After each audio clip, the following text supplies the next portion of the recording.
Masyaallah, jane yo iso omong ngeten ngoten lho. Nggih, bathok bolu si madu niku. Wah, lah niki bathok bolu si telek, Pak.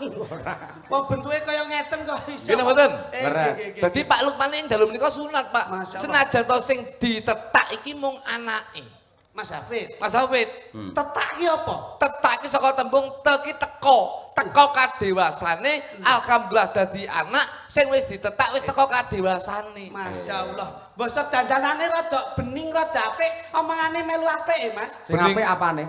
Lho, klambine to. Klambi gundulmu bareng mbok wae klambi rupane malah kaya juragan ndok asin aku.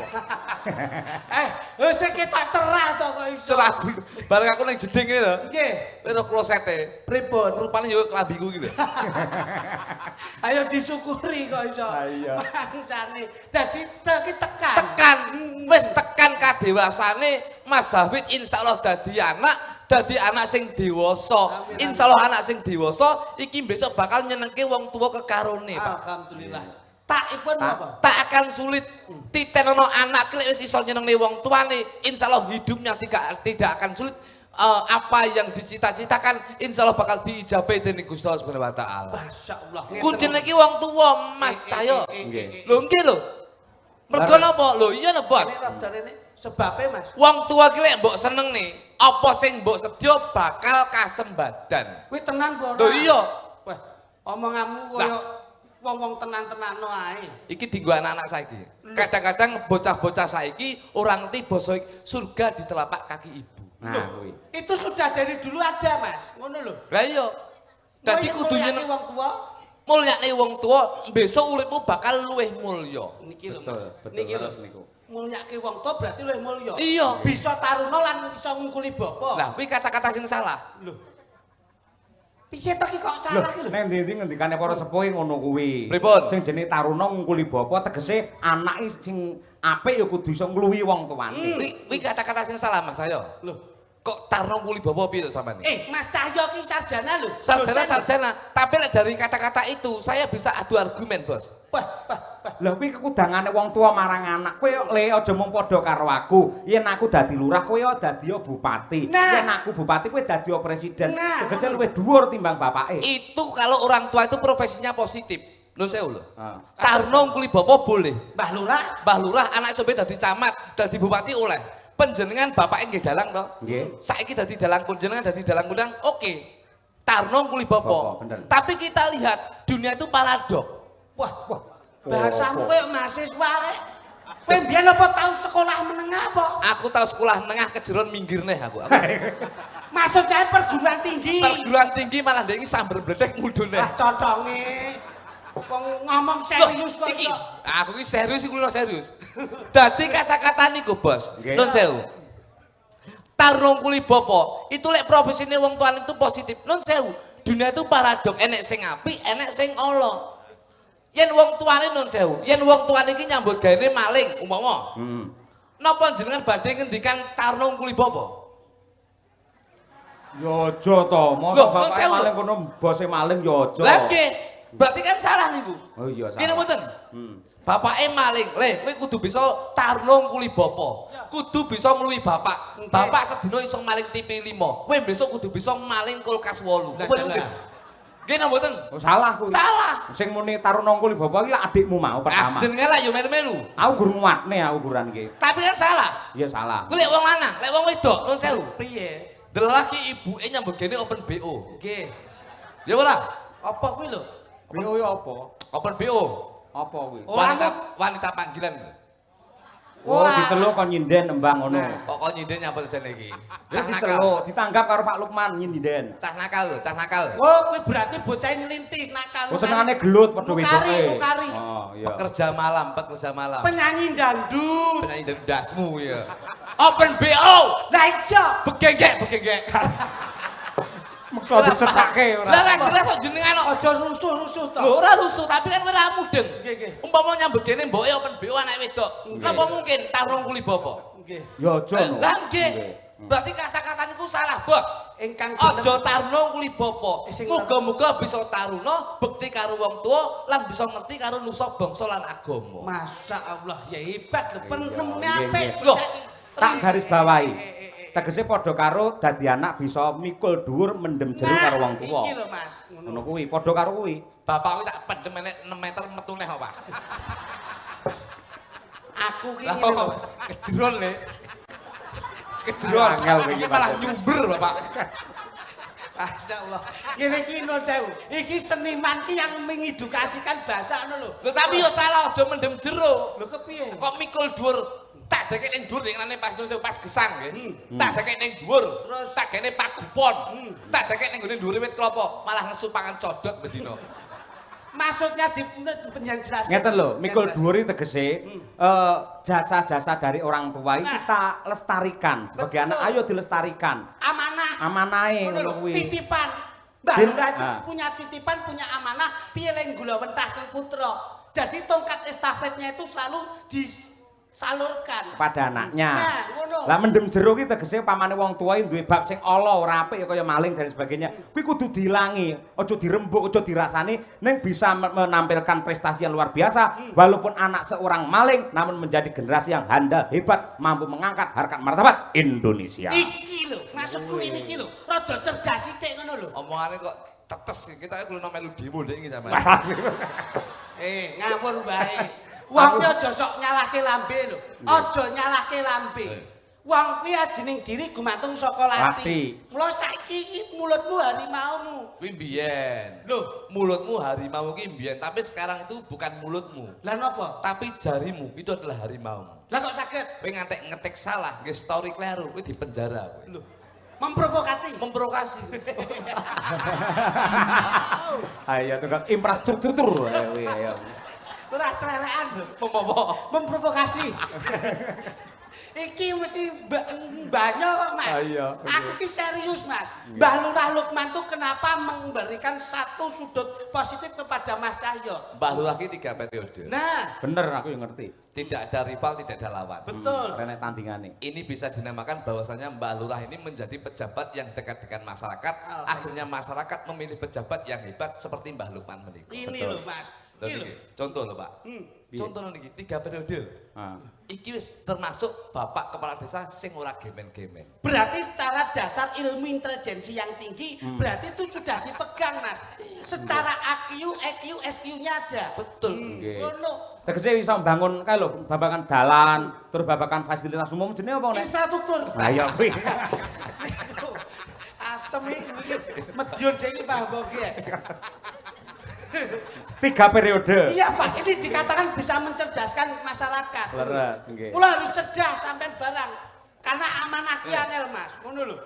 Iya stop. Aku wis oke aku stop. Makanya beliau 3 periode berarti kuwi digugu. Anggone leh ngendikan digugu, anggone leh tindak tanduke ya digugu. Leres. Mula manusia itu dilihat dari perilakunya masing-masing. Awakmu, iso kaya Mbak Lurah ngono kuwi. Nyapong jat aku dadi dagelan kok. Loh. Piye ta iki? Loh, cita-cita setinggi langit tuh boleh. Aja dur-dur sampluk pesawat malah bongko kowe. Mas, Gusti Allah niku sampun ngodrate piyambak-piyambak. Nggih. Wong kuwi mesti duwe gegayuhan. Piyayi sakmeniki ya ora mungkin ana sing duwe kepengin kepenak uripe, mulya, penak apa leh ngopeni keluargane. Semua cita-cita itu terkopi di dalam hati. Ngono lho. Kowe dadi wong apa kowe? Loh, jadi orang penting pejabat. Nek wis dadi pejabat, Ayo memakmurkan masyarakat. nek wis masyarakat makmur, Makmur ya terus karek kesejahteraan. nek wis sejahtera, Fasilitas umum untuk masyarakat. Apa kuwi fasilitasnya? ngene tak Loh, omongi. kebutuhannya oke to, Mas? Iya. Kok fasilitas barang. Dhewe iki. Ngene, iki mumpung lek kene. Iya. Fasilitas. Kalau pembangunan jalan barang ngono itu. Tak dudohi kowe. Wong ki penak, mulya, ki malah rekoso, Bos. Kok saged ngoten? Tak omongi, kowe pengen dadi wong piye? Nggih, paling mboten kados Mbah Lurah. Wong sing Nggih, wong sing paling tidak lenggah menjadi pejabat. pejabat ki lek bener, iki insyaallah bakal bener. Ning kadang-kadang nun sewu, penak ki dadi dagelan. Kok saged sampean milih ngoten? Metu ngene tabuhi karo gamelan. Ya ora, tabuhi karo musik. Nggih. Tembangke gamelan-gamelan apa gedhe-gedhe apa. Kowe lek dadi pejabat nun sewu. Kowe tau tumon pejabat mlebu balai desa terus tabuhi walang kekek. Yo ora pas. Nah, ora pas malah nek dadi Praktis. dagelan, ati ki kudu ayem. Wah, iki marai ra iso maca, Mas. Dadi nek kon nyalon apa-apa ra bener. Pengen dadi apa? Wong sing Sukses. Wong sing Sugih. Ayo sugih ning sukses. Kamu. Ngarah-ngarah. Tak ilmu iki ilmu Jawa. Iki angel dino saiki. Rasa gandeng, bendino petuk gandeng. Wong bendino lho amal kok dadak gandeng barang. Gandeng iki rasaku. Gandeng iki bayar goblok. Mangsane iki lho kok iso. Tapi pengen dadi wong sing sugih. Wis salah. Lho, pripun? Aja dadi wong sugih ning dadi wong cukup. Kok saged ngoten, Mas? Mergo wong sugih ke mesti urung cukup. Urung karo alek cukup. Urung karo cukup. Jangan pirsani. Wong sing ning nggone pemerintahan ke, pusat ke. Enek wakil menteri sugih ora? Sugih, Pol. Nyatane sik kurang cukup, sik korupsi. Lho. Ya ora? Nggih. Padahal wakil menteri lho kuwi. Iya, sugih nesune nagih. Wis sugih lho niku, Bos. Ning sik kurang cukup. Ning beda karo wong cukup. Wong cukup ki mesti sugih. Mergo apa? Mangan ibarate nggih sego lawuh krupuk kae wis cukup. Wis rasane wis sugih atine. Kaya mulya. Mulya. Nggih. Numpak kendaraan ibarate sing ora tau dipajutne, ora nek plate, ya wis nyaman karo bojo anake. Oh. Nggih mboten. Leres. Wis cukup. Mergo cukup. Iya. Dadi sampean antarane sugih karo cukup milih ndi? Wong cukup. Kok iso cukup? Lho, Upamane bojomu njaluk apa-apa saiki. lho, ya wis. Monggo sing jeneng wong wedok lek skincare kaya ngono, perhiasan kaya ngono. Lho, kula mesti cukup. Mas, aku tukokno skincare, cukup. Aja mbok terusne. Wong cukup. Pamane njaluk mas-masan, kalung. Cukup, aja mbok terusne. Wong cukup ki penak, Bos. Mas kudu nggo arep iki berjanjian arep keyakinan iki lha tukokno sing anyar. Wis cukup, sing lawas sae gawe. Dadi cukup Kesederhanaan to. Wong cukup ki luwih sugih. Lho, ning lak sugih lak ora tenang. Ora piye? Ora tenang. Itu lho. Ngono, wong seneng tenangi maju yo. Lah kowe iki cukup nek ora tenang to. Ora seneng. Lho, ora seneng. Lho, iya to, Mas. Kata-katamu ya bener tapi kadang-kadang kleru. Lho, aku ki dulurmu nom lho. Dulu tapi sok bleset. Lah kowe lak ora duwe rasa seneng nek ora sugih. Seneng kuwi kalah karo wong tenang. Lah piye kuwi tundane? Ngene. Wong seneng ki wong seneng kuwi kalah karo wong tenang, Pak. Kok iso? Wis seneng ya. Nggih. Karaoke ning room. Ning atimu ora tenang, mergo wedi kurangan bojomu. Ya ora? Nggih. Nek wong tenang, nun sewu, arepe nyanyi ning gone sawah, arepe lho iki teko lho sing wong iki lho. Kuwi tenang banget kuwi wonge. Iki wong tenang ya cukup ya iki. Dek nek kesusul ari-arine ngono kuwi. Seneng dek. Iya. Wong tenang ki aman lho, Bos. Urip tenang ki ya mesti seneng. Nek wong seneng urip mesti tenang. Nun sewu. Lho ya. Kenal lagi? Bener ya. Ya ora? Berarti kudu dasare Lho iya. seneng. Apik. Nggih. Jenengan? Jenengan Nggih. seneng Seneng. karo bojo Mbak Kesi seneng. Wis seneng Tresno, banget. Kemana-kemana diajak. Aku wis 16 tahun ya Bukesi omah-omah lho kuwi. Berarti Delok kas pernikahan Perak Oh. 25 tahun. perak mbok bakane aku karo bojoku wis meh pernikahan seng iki. Malah neyeng gilani ora. Malah Ora enek pernikahan seng perak emas ngono. Perak wis 20 tahun. Kula niku 15 tahun seng. Nggih. Jalan karo Mbak Kesi seneng. Tresno. Seneng. Sebabnya apa kok seneng? Ayu. Ayu. Sebabnya apa kok seneng pisan Kas? Ayu. Ayu. Sampan rene mau numpak napa? Ya numpak mobil. Seneng karo mobile. Ya seneng halus penak tumpakane. Karo omahmu seneng jenengan omahe jenengan. Seneng. Mergo Apik gede. Bocah ki sing ditekoki Renono kok ngurusi bondone wong ki ngapa to kowe? Bene. kowe meneng. Kowe meneng. Aku tak tekon gawang bleset kayak kowe. Karo aku ayo. Kowe nyapa guyu kowe? Lah wong dhek duwe lambe ya bekne guyu kok iso. Wah, sane. Piye? Kok sinden guyu mbok sik terus iki sik. Mergo ditinggal guyu dhek apalane lali tekan dino lali. Mergo Mbak Kesi mergo Seneng. Seneng. seneng mergo Ayu. mobil mergo Apik. omah mergo. Becik. Nah, berarti garis besarnya iki wujud. Bentuk utawa wujud.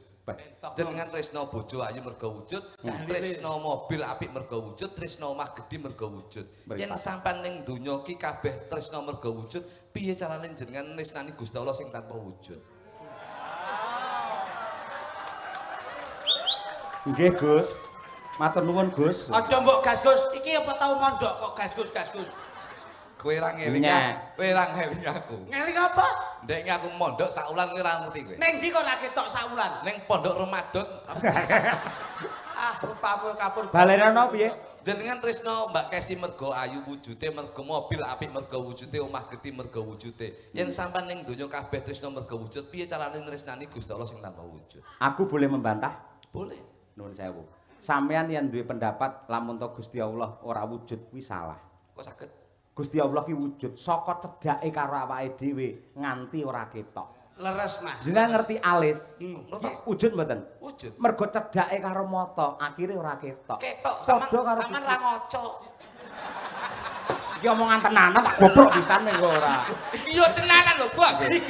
Aku ngomong Dadi Gusti Allah ki nyiptake kabeh cedhak karo mripat, mergo apa? Awake dhewe kudu iso ngaca sapa tes jatine awake dhewe. nah, jatine awake dhewe sejatine Ora paham jenengan iku. Gusti Allah iki saka cedhake karo titahe, karo makluke nganti kaya-kaya ora ketok. Apa-apa yang terlalu dekat sok-sok ora ketok. Ning secara batin ya kita meyakini bahwa Allah yang kita sembah. Tapi nyapa sing manisane bojone semergo ayu?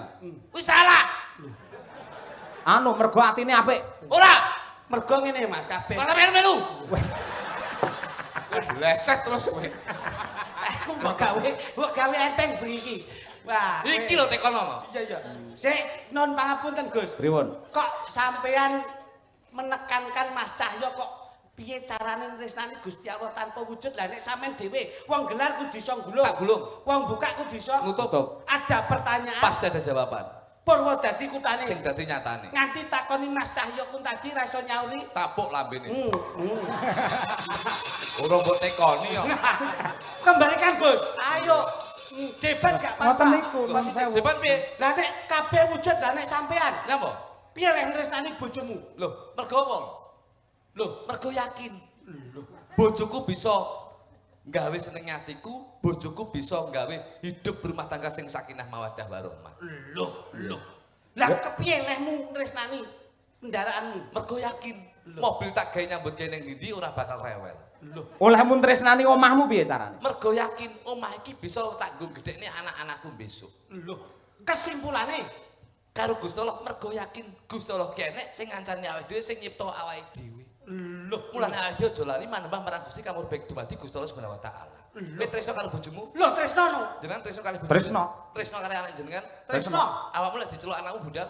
Loh, ya budal lho. Celuk bojomu? Budal wong bojo kok Saiki perbandingan tresnone Gusti Allah tresnone karo bojomu anakmu luwih gedhe ndi? tetep digedhekke karo Gustine. Saiki tak tekoni, kowe lek diceluk Gusti Allah budal apa ora? Aku ra melu-melu. Anakku sing cilik-cilik. Ayo, berarti ora tresno jenengan. Cangkemmu iki ning omah lho iki. Kok omongane kok dhewe ra ngisin-ngisinke. Lek ra trimo celukno Pak Sentul ya. Iki malah mateni kancane. Kuwi bener pertanyaannya Iya, bener. Bro. Iya. Lah iya. Piye? Kowe tresno karo bojomu Saya cinta. karo anakmu. Cinta. Lek diceluk bojomu Aku mesti mangkat. Celuk anakmu. Mergo tresno. jenengan. Nyapa kuwi ya lho nyapa aku. Salah yo. Aku tanggunganku sik akeh. Tresno karo bojone. Tresno karo Mbak Kesi, Iya. tresno karo anake. Heeh. Perbandingan saiki karo Gusti Allah karo anake karo bojone luwih gedhe ndi? Ya Gusti Allah yang menciptakan kita. Awakmu ya ngono. Iya. Lek diceluk Lho bang ngono mbok baleni aku nek. Ya, wong loro. Saiki wong loro. Iya. Apa ditimbali Gusti Allah budal ora kowe? Aku tetep mangkat. Nah, Apa wae sing didhawuhke jodoh rezeki pati derajat sumende marang kersane Gusti. Kenapa kita harus takut? bener. Iki bener. Masalahnya sing budal dudu aku sik. Sing digoleki KTP ning sing ketemu jo kluthuk. Wah. Ya, sing ketemu dhuwure sama KTP. Jo kluthuk. KTP ku. Iya. Lah kowe ora ngerti. Berarti kowe maca KTP kurang babar kowe. Kowe ro ngisore. Misale sinten? Loh, KTP-ne ke Sapa? Loh, usia seumur hidup. Loh. Dadi Sik suwi aku. mosok wong KTP seumur hidup diketokke iki lho. Wis to, pamane nun sewu ngene kabeh kan nglakoni. Leres. Nggih to. Anu aja nggih banyu lali kok. Lah sing dhisik awakmu no ora ayo. Kriki kebake agama Nggih, Mas. Pak. Leres. Mula saya yakin secara akhlakul karimah, Nah. secara jasa dia, secara kolbiah Betul. ini insya Allah tertanam dengan masyarakat Bedi Kulon. Mulane Ponorogo menika saged dipun wastani hidup dengan budaya, Akan indah, hidup dengan agama, akan terarah, hidup dengan ilmu akan lebih mudah, hidup dengan olahraga akan bergairah. Menika lho. Hidup dengan selingkuh kakean pola. Nah, ya. Nah. Pas to. Entek-entekane kuwi to. Betul. Infrastrukture lah kuwi ya. Nggih niku. Gak kena ngomong-ngomong ngenget. Bangsane. Kesanipun gathuk. Leres. Dalu niki lak memang mengkolaborasi antar panjenengan kalian kula. Nggih, Antar kota dalam provinsi menika pancen Bis kuwi ngawur. Piyai Ponorogo niku jemenaki Mas. Nggih. Teng kene dagelan nggih seneng Lakon teng seneng. lakon ngematke teng gending nggih gatekke. Leres. Mula lumaku ning pagelaran panjenengan kula namung nempel wedal panjenengan kemawon. Siap. Nggih, nggih. siap, bener Pak. Pun. Niki kula maos layang nggih. Siap. Aja, Anu aja. dipun rencani panjenengan. Monggo. Bener panjenengan. Nggih. Budi. Nggih. Nun sewu. Rene, Mas Luduk. Nggih. Kancana Iki gandeng enten layang Nggih, nggih. nggih. Tak macane. Aduh, menika kleru Pak. Lah piye? Sing pripun jalan? Iki enek layang to. Nggih. Saking Setrusna Budaya, tak macane. Lentu Pak Cahyo menika. Sing bener piye? Tak wacane. Nya. Nggih. Jenengan iki sik lentu Pak. Jenengan niku kula benerne malah duwete kula pripun jenengan Mas Cahyo. Lah jare arep apa? Kowe manut to Lah, dalang. nggih. Dalang ki makrifat lho. Iya ya. Iki lak kaya sing ngendikane adimu mau lho. Nggih. Ponorogo ki lakon ya Lakon, seneng, nggih, nggih. lagon ya seneng, Nggih. guyon ya seneng. Nggih. Gandeng ana layang, Nggih. nggih to, sampean meneng dhisik iki tak macane ngono lho. Pripun Pak Cahyo? Tak macane. Lentu Mas Cahyo. Sing bener Tak wacane. nyoh gur maca rayaan nyapa lho. Lah iya wong piyai ki ora medhit kok iso. Wacane, tak wacane. Ayo. Lah saiki aku takok, gandeng layange wis. Tenang. Kok tanggalane penak. Iki tak macane. Perlu sing bener tak wacane. Apa kok? Wah, gini lho, sing bener gini lho. Sing bener, nyo gawenen. Lah ngono. Lah karepe Mas Cahyo iki macane piye? Ngono lho, angel ora basa. Ora kok macane unine iki lho. Tulisane maksudnya. Nah, Ah nyawa celul dhewe. Ora ki awakmu kaya nggih. Eh, Kok sapa to? Kok sapa iki? Kok sapa? iya jan iki. Lek saka piyai sapa asmane sponsor Jan pripun? sapa? Saka Heh? sapa? Lek saka sapa? Saka jenengan lho. Kok iso? Lah kok kulo rene pripun? Oh iya. Assalamualaikum Pak Dalang. Nggih. Sumdalu Pak Dalang Ki Cahyo Kuntadi kula nyuwun gubuk asmara. nek Nggih. maca karo ndingklunya mbok ngene dadak ngene. Nah. Keduren ngene lho. Nah. Gubuk asmara lajengaken jaranan ingkang ngayahi Mbak Winong Nawangsih saking kula Mbah Kademin Jepit etan. Jepit kok jepit yo. Jepit etan lapangan. Matur nuwun wae, jepit etan lapangan. Mbak Oh, Kadimin jepit ini, etan Mbak. lapangan. Mbak Kadimin. Layakno digambari lapangan bareng. Loh, lan ndi to, Mas? Oh, wis dikerok sukete. Tunggal minggok kuwi tunggale ae. Suket. Suket to dikerok. Aku kene-kene nek bojoku.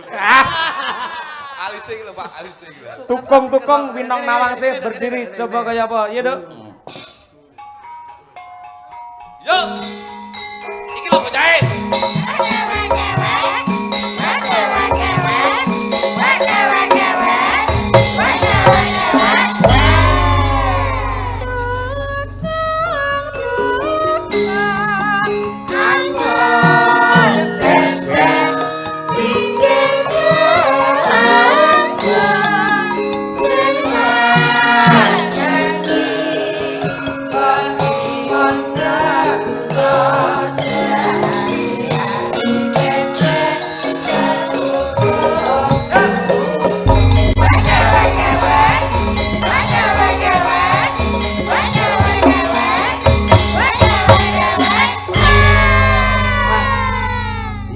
Tembunge swara wek-wek niku napa? Bebek. Lah gini kok sampean ora sanggit, Wong digolekke bebek wedok ki sing bebek lanang ndang piye ngono? Kuwi lho bebek. Kudune nek wis Kuwi lho bebek. Nggih. Bebek ki lek lanange siji, ki wedoke 99. Wis seneng lek aku dileput ya. Ya saora-orane nek wis iki apa tembange terakhir iki ya kowe dikepenakke. Oke. Sing terakhir wek-wekmu piye nduk jajal? Aduh tuh. Coba. Sehari yo. Sehari-hari pepeng setukung tuh.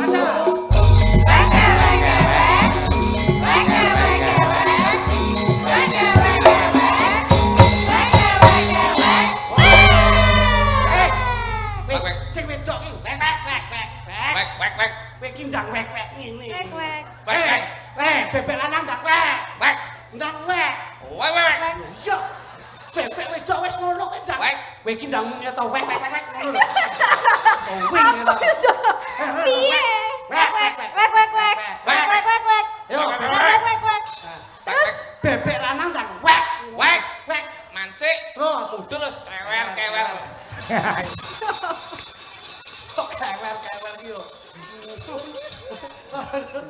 Ngerti setelane aku.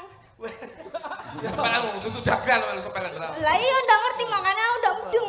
Lah yo kowe iki wek ngene to. Iya wis iya. Aku mangkring Iya wis. terus wek. Ora aku ngerti karepe wong wedok kuwi ora usah maido, ya nduk ya. Iya. Kowe kepenak ndi karo kene? Derek. Penak ya. Oh derek kowe berarti kowe manutan kowe sak itu. Iya, emang. Tapi nek kono aku. Derek. Sing Sik nek sing nderek. ndek prinsip ngono lho. Kono Pak aku. Anu. Iku nek ra ndek prinsip tabuki lho kowe. Pilih sing wong loro. Oh, berarti penak wong loro, Mas. Terus Berarti ditugel. Trel. Separuh menengah ke atas bagiamu Mas Duduk. Terus separuh menengah ke bawah Mas Litik. Mosok Masmu enggak bae kloksane bekecot. Ngapa ke kosan bekecot iki? Ayo jere, tembangmu apa, Dok? Bekecot ini maksudnya apa sih? Kok tekok barang. Apa sih? Tak tuwonyo tenan. Apa lo? Hewan seafood. Seafood Jawa. Siput. kalau ndol enek nang warung tulisane 0202 iki gede bekecot. Nah, lek 02 kae tumbasan kae bekecot. Lek 01 coba tuku kae. Apa? Kenapa? Mayit. Wong wira. Iki nek gebekas mana nduk, bekas mana? Mas Moro. Bawa. Karo bawa. Ya, bawa. Yang bawa siapa? Ayo karo sampeyan kene piye kene iki. Yung budaya iki. Ya kene. Ayo. Nyingkar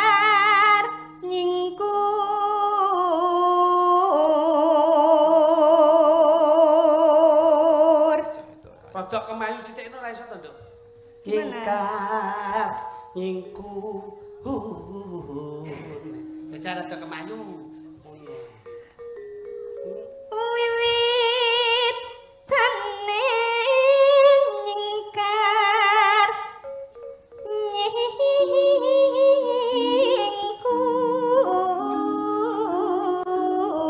nyingkur. Enggak wangun aku.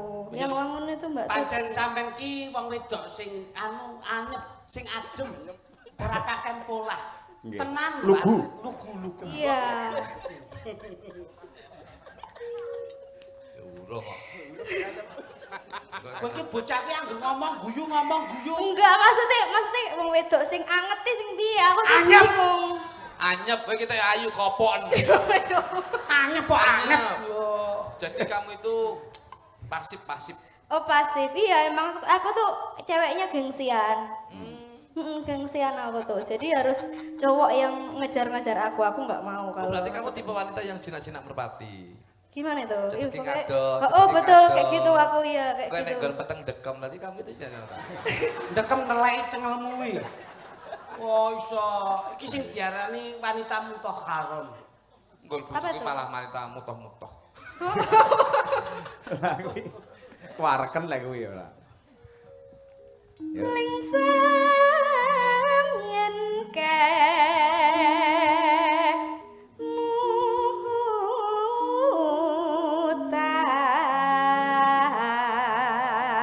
kemutan. Wis ngrasake sate ayam kene Ponorogo dereng, Nduk? Udah, tapi udah lama, udah lupa Loh, rasanya. mau ini sate kambing kok Balura? Lah kan kambing. Tapi kan sate ayam teman ya di sana tuh. enek sate kopok loh. Enggak, apa itu? Oh, enek sate kopok. Apa sate kopok itu apa? Enak banget. Sate blended. Sate blended satenya itu ayam, cuman bumbunya itu kental. Nah, itu. Kene lek ngarani sate kopok enek. Tempe benguk wis tempe benguk. Enggak, apa bengok ya, Bang? Benguk ki kono gede kae. Tempe benguk. Kene iki enek Ponorogo. Enggak tahu. Besok dibeliin ya. Besok dibeliin. Lah apa-apa. Ya. Berarti kita ya iki matri. Bukan materi, aku tuh realistis. Apa? Realistis. Oh iya, wadah. Kok bodoh. Istriku juga wanita teralis. Tralis ki lek yo pager kae kok iso. Realistis ki ora ngerti ngono nengkel wae. Realistis itu sama dengan infrastruktur. Iki senengane Mas Cahyo. Lelampahan kang uri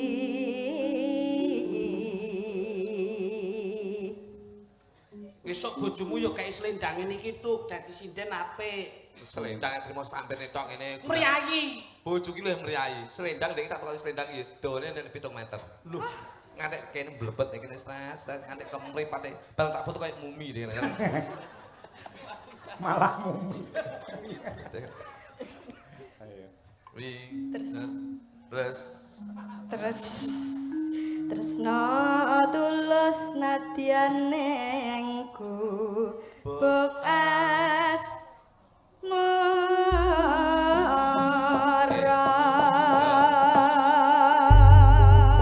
Ya, wis ta. Gebuk es mon. oke. Ya. Oke, monggo diaturake. Yuk, dados. Yen liwat aku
Tukang gambui. Ben waras.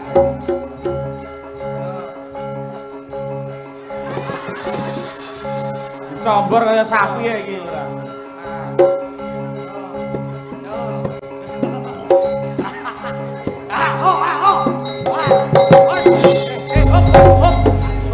Matane kuali lho.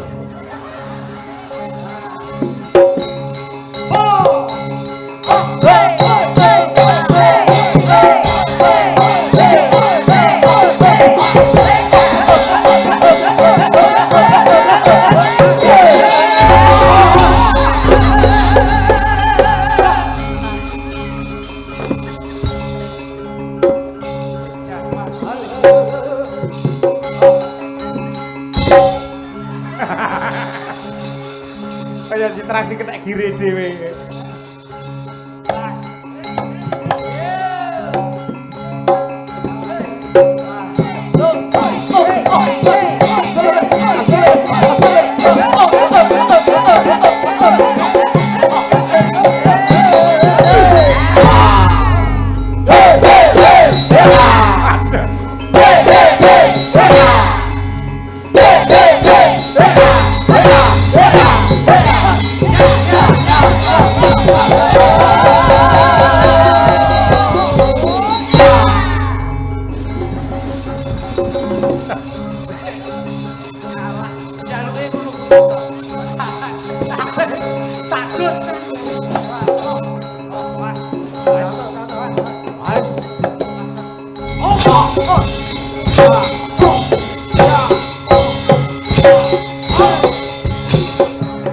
Tepuk tangan, luar biasa.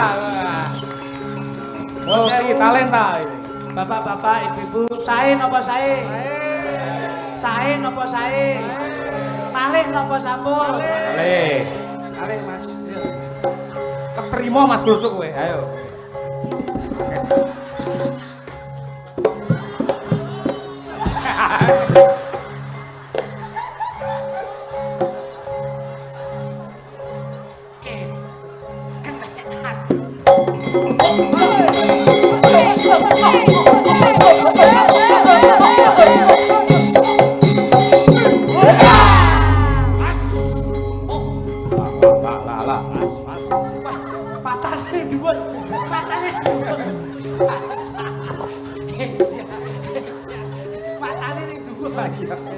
Dadi tenang kuwi. Ayo le, awas, awas. Awas. Oke.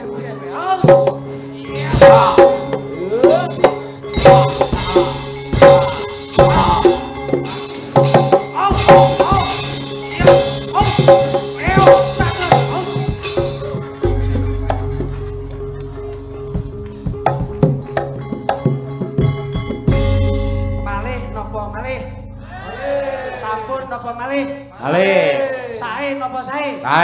Sae napa sae? Sae. Monggo gek dibudalke. Kok neh ki lho. Pun. Lho. Lah kok wis mari dhewe kowe? Wis. Lho, kudune sing neh kok iso. Mari. Lho, gak neh to? Wis. Wah, mripate mlili neh, Mas. Mripate mlili neh. Mlili matamu. Mlili iku ora perkara dadi. Lah ngopo? Kena ambune sarung iki lho. Sane. Lah sarungi sapa kuwi? Pak Dene lho. Mbok diombah ta, Dede. Kowe iki Mosok sarung pilih kok iso. Sarung ambune damen. Ngono ki kena royalti lho, ngawur ae. Suri, De. Lho, kuwi lho. Suri. Ngono nyilih langsung. Mas Gluduk. Jenengan lak ngambil sarunge Pak D niku to? Nggih. Monggo nggih golek dhuwit jenengan to? Nggih. Akhire entuk dhuwit mboten? Oleh. Lah kudune ra ketang pira diparingi. Tandha tresna. Barokah iki enek. Nek kuwi. Ndun. Sarung sabdane aja nganti wurung tegese nek iya ya iya yen ora ya ora. Gara-gara sarung lho, lehmu joget barongan ya apik. Lehmu joget apa kuwi jalanan ya apik. Rumangsamu ngene iki mlebu TV, cara dituntut, wah kuwi sarungku kena undang-undang kowe. Royalti kowe ngawur ae. Mergo sarunge Pak Dik kuwi bukan hak milik. Kowe iki menteleng maklar tok menteleng lho ya. Loh, aku lak yo ngewangi Pak Dik to, kuwi melu teles ngono kuwi jere. Mangsamu. Oh, pirang persene yo diwehi. Sarunge nganti mambu ngono mergo ya sing kagungan kan guru kuwi. Nah, lek jenengan paringi dhuwit terus nggih tumbas sarung meneh. Wah, jenengan ganjarane luar biasa Mas Kluthuk. ora mesake. Sat. Ya. Dek anu regane sarunge 100 cukup 100. 100 cukup nggih. Oh, mboten cekam no biasane sak taun 200 wis ngapiki. Atlas kayak cap mangga gak ada jajah duduk kaya. Sesuk aja tuku atlas tuku global. 100 ya Dek nggih. Susuk nggih. Susuk selawe ya Dek ya. Matane. Apa ya arepe sangu nyusuki selawe kok iso mangsane iki lho. Sing penting awakmu ki niat ngono. Kulo makrofin sedekah, niatmu sedekah. Ngono. Iki ana nawala Mas, Mas. Nggih. Nuwun sewu menika benyan waos mawon. Nggih. Pamit. Wah, iki. Oh, jamu. Alhamdulillah. Kan balik ning Gontor. Nggih. Anu teng Ngabar. Ngabar Nggih. Gontor. Nggih. Alhamdulillah. Soleh. Nggih. Nyun pangestu Bapak Ibu nggih. Anak kula Brahma nggenipun nyantri wonten ing Ngabar mugi-mugi dados laringan soleh. Nggih. Kok maring ini susul anu anakku, Mas. Nggih, teng pondok. Tak keke ngabar. Alhamdulillah. Pondok pesantren. Anak iki ning pondok wis enek rong dina iki rong dijikuk. Teng pondok bersalin. Iki urung tak bayar. Nggih. Sampun dipun waos to, Pak? Lah niki gur jenenge sinden niku? Oh, niki le, enten jamu niki le. Oh, jamu. Oh, jamu. Untuk Pak Taslim.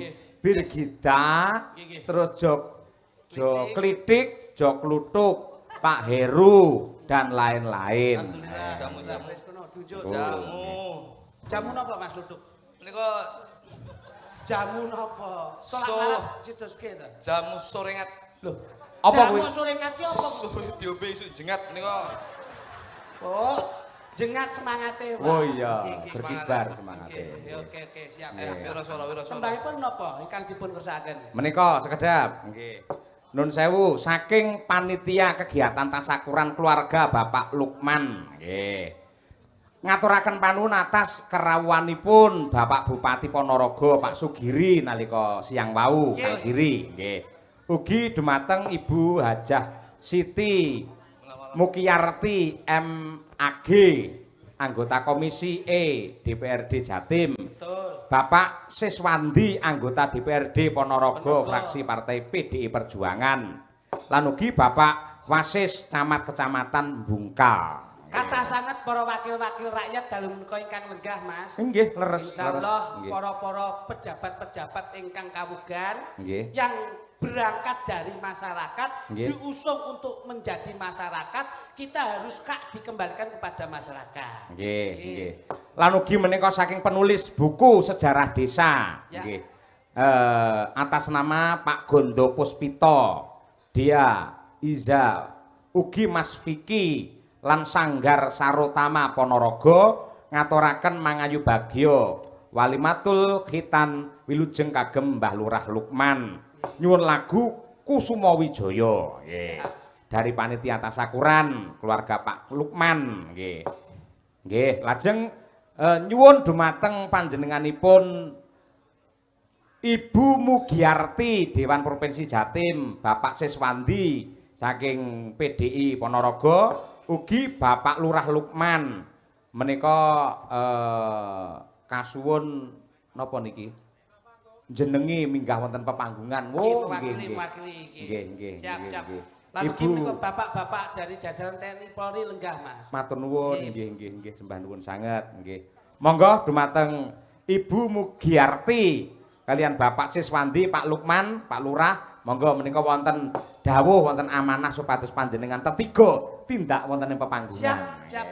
Mami wonten rekan ingkang penggalipun Bapak Lurah Nggih. dipun atur tindak nggih. Nggih, Siap. nggih. Monggo Mas. Kanca-kanca. Yun kami gatosanipun Mbak Lurah monggo. Nggih, menika amanah nggih. Monggo Bu Giarti. Monggo Mbah Lurah.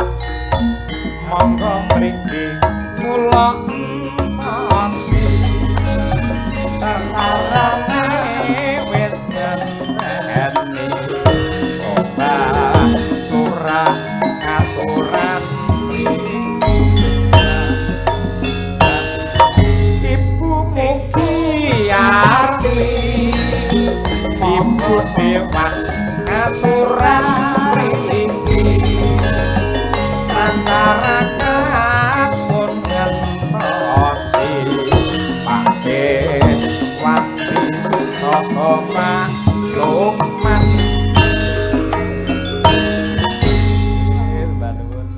Alhamdulillah. Monggo mikipun dipun astep. Sugeng Kowe kok sosok ya turun ning kene kok iso. Saya mendek. Nggih. Menika kalian Ibu Mugiarti nggih. Nggih, nika saking Trenggalek, Mas. Oh. Nggih. Alhamdulillah, nika Mbah Lurah, Pak Jiwan. Nggih, Pak Sis. Nggih. Nggih.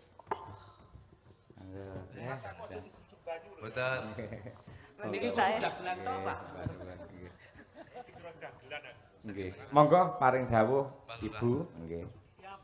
Monggo Bu. Ibu jan piantone cilik tapi gelange gedhe. Waduh. Mripatmu lho ya roh ae. Wong wedok ki senengane ya nggon-nggon ngono kuwi. Kowe iki jan pangapunten pancen Mas kula nggih sok ngeten niku Bu Kladuk. Nggih, Gus. Pancenipun Kyai Putri Nun pangapunten. Kebahagiaane wong wedok niku mawi dipun pundhutaken mas-masan ngeten nika. Nggih ta Bu? Lho. Bojoku ora tau gelem tak tukane mas-masan. Lah nyapa? Njaluki bumbon. Tak tukane Mas gelang moh, kalung moh njaluki apa? Lombok, Mas. Wah, apik. Ya apa lho, Mbok? Sak pekarangane ya aku ya ngono. Oh ya sak mulai ngluwi-ngluwi. Monggo Bu Giarti. Nggih, nuwun sewu padalang sedanten para Ibu Waranggono. waranggono ingkang masyaallah. Napa malih menika waranggono ingkang setunggal padalang. Nggih. Bu Kesi. Wae. Nggih, menika mantan kula, Bu. Nuwun sewu. Assalamualaikum warahmatullahi wabarakatuh. Waalaikumsalam. Alhamdulillah summa alhamdulillah la haula wala quwata illa billah amma ba'd. Engkang kawula hormati seluruh kru daripada Kidalang Pak Cahyo Gunardi saking Karanganyar, Jawa Tengah sekalian seluruh para parawit dan pengrawit dan gerombolannya. Seluruh Gus Jo Klitik dan Jo Lutuk. Nggih, genang gabung nggih. Nggih, insyaallah lah niki wau sampun inden. Sampun jagongan nggih, sampun jagongan. Badhe nanggap malih. Nggih, badhe nanggap. Alhamdulillah. Mbah Lurah sekaligus Ketua MWCNO Kecamatan Bungkal, beliau Romo Kiai Lukman dan Ibu Nyai dan seluruh para pejabat yang ada di Kabupaten Ponorogo dan juga seluruh masyarakat yang begitu hebat. Alhamdulillah Ponorogo memang menjadi pionir. Tepuk tangan tuh jenengan sedembek. Damai Bu, iki damai Bu. Dan beliau yang sangat kami banggakan ini adalah wakil rakyat yang ada di Kabupaten Ponorogo. Apunten Bu, Gus mikipun ampun ngeten. Kersanipun mangke mboten padha kalih kagungan panjenengan. Dateng kamera kok mboten saya katon. Alhamdulillah beliau dan kami dari anggota Provinsi Jawa Timur DPRD, kami berangkat dari Partai Kebangkitan Bangsa, kami diberi tugas di Komisi E DPRD Provinsi Jawa Timur yang kami siap mengemban aspirasi seluruh masyarakat khususnya Dapil 9 yang ada di Kabupaten Ponorogo, Magetan, Pacitan, Ngawi, dan tercinta di Trenggalek. Makanya kami mohon doa restu semoga dengan kebersamaan yang begitu hebat di Ponorogo ini akan menjadi salah satu contoh yang terbaik di Jawa Timur. Amin. Yang menjadikan Jawa Timur gemah ripah lojinawi, aman, tentrem, Amin, dan amin, amin. hebatnya seluruh masyarakat menjadi satu untuk membangun negara tercinta Republik Indonesia ini. Ngaten Mbah Dalang, semoga saja semuanya bisa berkenan dan keamanan, ketentraman dalam rangka membangun negeri tanpa keamanan dan tanpa kedamaian tidak akan berarti apapun. Amin. Demikian Mbah Dalang, ada salah khilaf kami mohon maaf atas nama Haja Siti Mukyarti. Ini apabila kami selama ini mengemban amanah membawa aspirasi seluruh masyarakat yang kami wakili, belum ada kepuasan di dalam seluruh yang kami wakili. Hanya kami mohon maaf yang sebesar-besarnya. Insya Allah kami siap mengemban amanah dan kami siap untuk membawa dan memperjuangkan aspirasi dari seluruh masyarakat ini. Demikian kami akhiri, wallahumma fiqil aqwami thoriq. Wassalamualaikum warahmatullahi wabarakatuh. Waalaikumsalam warahmatullahi wabarakatuh. Bu, cekak aos singkat padat dan berisi. Alhamdulillah. Monggo Mbah Lukman. Mbah Lukman. Mbah Yai, monggo. Pun kula mboten napa-napa, pun anggap jenengan kula pun genep niki sedaya. Dalangipun wonten, dagelanipun wonten, sing mirsani sampun kathah. Amin. Pun katun bayar di. Bu, jenengan katun nyawar nggih sedaya nggih. Siap. Pun niku mawon lho. Sing murang toto malah kritik niku wau lho Pak Lukman. Kita nanggap malih Bu ya. Nggih. Kula asmane Mbah Lukman. Terus? Yaine gampang diluk tur yo ora iman. Terus Oh jenenge Mbah Lukman Bu Mugyarti. Bu Mugyarti, Artinya? mugi iki saka tembung mugi-mugi beliaunya ngasta dewan bisa mengemban amanah menjadi wakil rakyat. Amin. Arti itu sudah Arti saka tembung arti arto, artone dari rakyat kembali untuk rakyat. Ya. Terus Tiki tidak akan mengingkari janji, Amin. janji-janji beliau insya Allah akan diberikan seluruhnya untuk kesejahteraan warga masyarakat. Alhamdulillah, barakallah. Bapak Seswandi. Pak Seswandi. Pirang sasi to Den iki? Jan wis ngono ya ora. Wong lemu biasane manuke cilik. eh Ya, Den. ingon-ingon ning omah kae lho. Pak Ses ki nek teng warung kula jan wis tenan. Monggo Den, monggo Den. Monggo. Mas Seswandi. Monggo Pak Sis. Monggo Mas Ses. Pak Sis ki siswa, Iya, iya. anak didiknya itu Bun. banyak. Anu, kula mboten sah matur napa-napa. Wis Jelas. mboten sah, wis pun apa lho Mas. Loh, Kula jelas nih. Kula wau pun matur kalih Mas Purbo. Sir kula ki ajeng anu, napa lek ini kan dojo. Triojo. Niku Sir kula ajeng trijo ngono. Dadi jo kritik jo kutuk ngono sir kula ki arep dadi jo glodak ngoten Mas kula ki. Pak. Pun Nah, derek-derek mangayu bagya Mas Dalang nggih. Intinipun hajatipun Pak Lukman. Ngoten nggih. Kula pun mboten sah matur kathah-kathah, intinipun sukses Pak Lukman ingkang sampun ngawontenaken gelar inggih wayangan ngoten Nggih, mawon nggih, wayang. Nggih, basa kula nimbang tentu ngoten nggih. Niki nyanyi apa ora? Nyanyi. nyanyi lho. Nggih. Kowe nake pejabat Sik, apa ya? mboten sah Derek, formal. Nggih. Nyanyi. Anu Mas Jo, Nggih. Mas Jo ngoten mawon nggih. Nggih no. Kula rada tatak nika munggah panggung. Sebabipun Den. Enten Pak Lukman dadi kula mengki wis bar nyanyi blunus ngoten mawon benean ngoten nggih. Oh alah, tibae anu, Dadi timbangane mengki rada viral bacane blunus ngoten Oh, mawon nggih, nggih. nggih, Nggih. nggih. Perahu layar. Siap. Nggih, perahu layar. Ndang nyanyi, ndang bubar ngoten mawon nggih. Nggih, nggih, buyar. Maksud kula ndang medun. Lah nyanyi Pak Camat, Pak Kapolsek nyuwun pangapunten nggih kula ngajak teng mriki sedaya mawon. Siap. Monggo Mas Dalang. Aman. Nggih. Nggih, perahu layar. Maka Masuk kula sing nyanyi Mas Dojo niki. Loh, Monggo nggih. jenengan. Saged kula. Pun siap Nggih. tetep dipun dawuhi. Ya. Sik miku tak patenane Mas. Loh, lan apa, Mbah? Ora iso kok. Loh. Foto penjelasan sing penting derek ngel mawon. Jenengan niku klentu ora nek sing nyalahne mergo sing bayari jenengan. Kok anti nyeneni jenengan yo Ora nek sing nyalahne. Pangsane.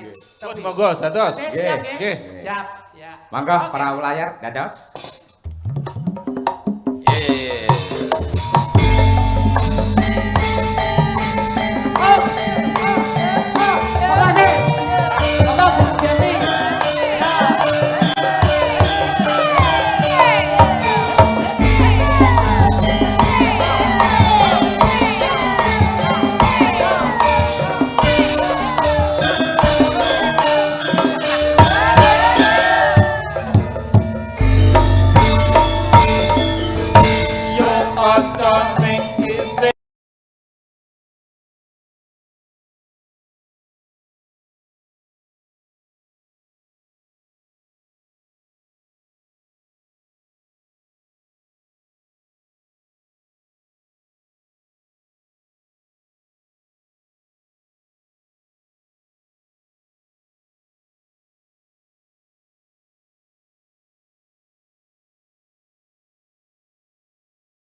Matur suwun sedaya mawon Mas Jo, monggo. Sehat selalu Mas Nggih. Is. Pun tak titipne Mbah Lukman niku. Nggih, Mbah nuwun amanah.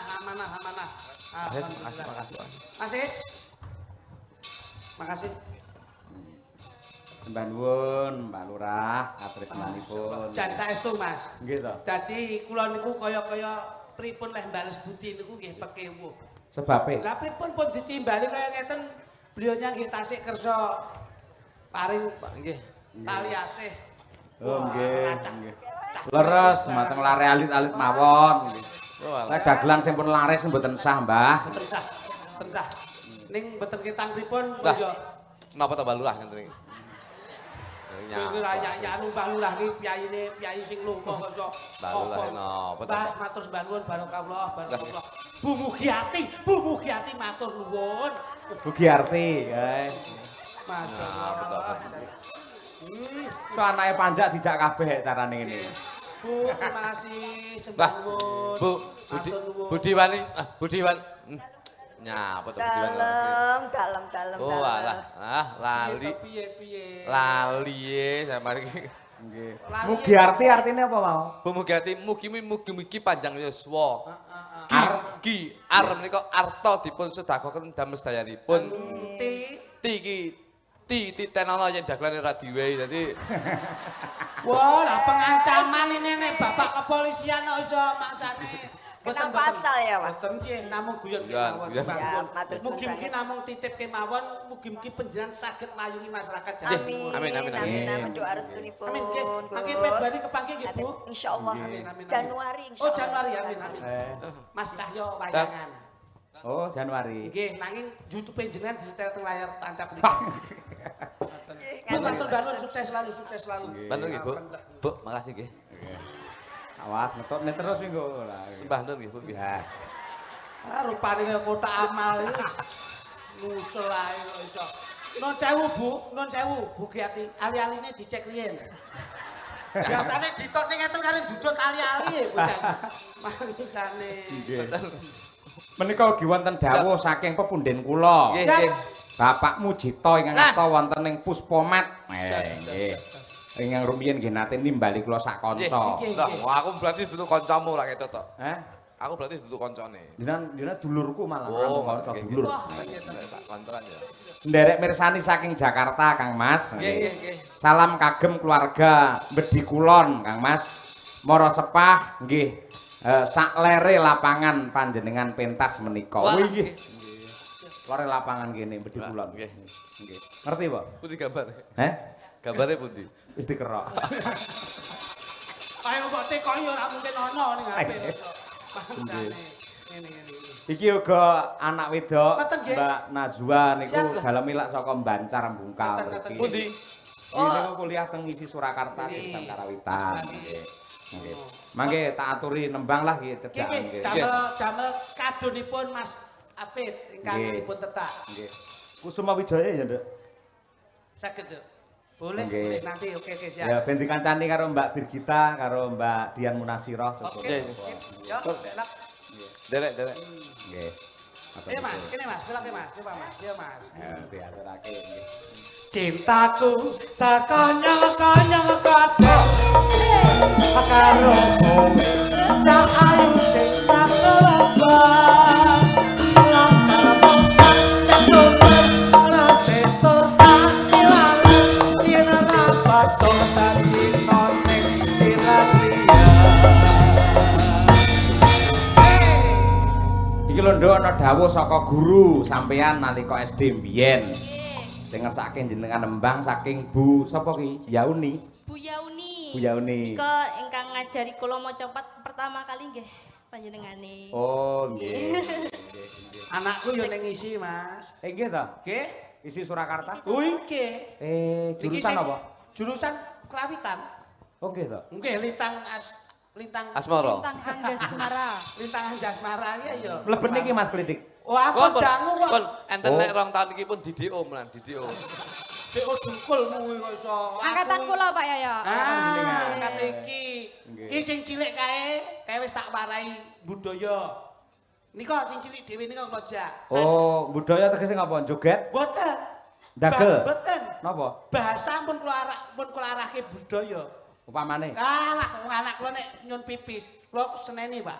Nek tamu aja ngisin-ngisin ayah terus nyun pipis ngono kuwi. Ya, adik mau nembang ngono. Oh, ben sopan ngono ya. Ben sopan. Oh, nggih. Dek wingi ten piyai saking Bluro nu teng griya. Nggih. Niku mulih kali kakake nggih ngoten. Nggih. Ya, adik mau nembang ya kono karo mamahmu kono aku. Oh iya. Heeh.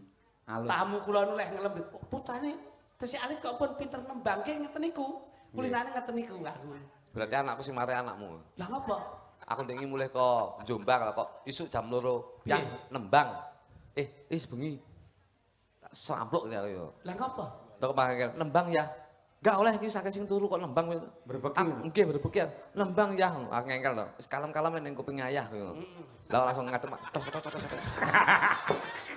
Lah ngono. Lah iki ra teko aku sing kok iso. Akhire kok lidahku diuyui. Ya pas. Wong iki rawi Tegalan. Salah paham ki malah. Iki lho sing ora gaptek iki kuwi ya. Coba Dok Bir. Asmamu Dalam. Gak. Sing sepono niki, Najwa. Oke, siap. Diaturke Pepunden Agung saka Mbedi Kulon coba. Nggih. Mangga yo Betul banget, bertiga. Gus. Langsung mawon. Oke, siap. Yo diaturake mangga jajos.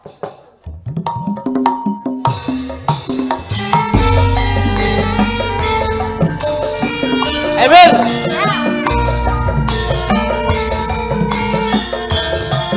Ayat.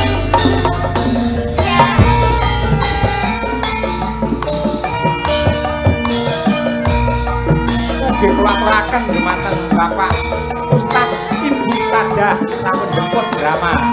Kabar Walito.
Matur nuwun Mbak Najwa. Nggih. Alhamdulillah. Mugi-mugi ibuke anggene bar dawah ndang sehat nggih, Mbak. Amin. Ya tetembungane wong-wong sing bijak kuwi tetep diugemi, Mas. Pripun? Manfaatkanlah masa sehatmu Leres. sebelum masa sakitmu datang. Betul. Manfaatkanlah masa hidupmu sebelum masa matimu datang. Okay. Dan manfaatkanlah masa jayamu sebelum masa suramu datang. Leres. Yen wis diparingi panjang umur, awake dhewe patut selalu ucap syukur. Leres. Doa untuk Mbah Lurah Lukman pripun, Mas? Cek, Kang Baku mboten kathah kok, Gus. Nggih. Namun setunggal doa saya untuk beliau, keluarga besar Mbah Lukman. Insya Allah piyayinipun dalam berbagi kebahagiaan orang dadak golek-golek, berbagi sedekah orang dadak ngenteni. Insya Allah dalu menika panjangkaipun Mbah Lurah Lukman. Amin. Anggenipun netaken Keng Putra, ridho lan hidayah tansah mayungi keluarga agungipun lan lumeber sedaya warga masyarakat wonten ing Bedi Kulon. Nggih. Bungkal Ponorogo. Nggih. Nggih, matur nuwun Mas Klitik kalian Mas Kluthuk panjang kuyungipun. Mas saya ingkang baku kula pribadi namung sadherma menungso limrah mboten wal kesalahan lan kekilapan. Nggih. Dalu menika murni kula panjenengan patenipun menghibur. Leres. Mboten wonten unsur menyinggung dan menyakiti. Ibarate ning dolan ning Surabaya tuku setrika. Muga-muga Mas saya tetep ngrembaka. Alhamdulillah. Sukses terus Ki Gus. Matur sembah nuwun. Season 2 nanti kita sambung. Oh nggih. Ya. Inggah melih mangke gara-gara. Inggah wonten griya piyambak-piyambak. Nggih. Mugi-mugi pengasih saking Gusti tansah lumeber dumateng keluarga ageng Mbah Lurah Lukman. Nggih. Satemah ingkang putra ingkang dipun khitanaken Mas Hafid bener-bener patut kinarya kaca Brenggala.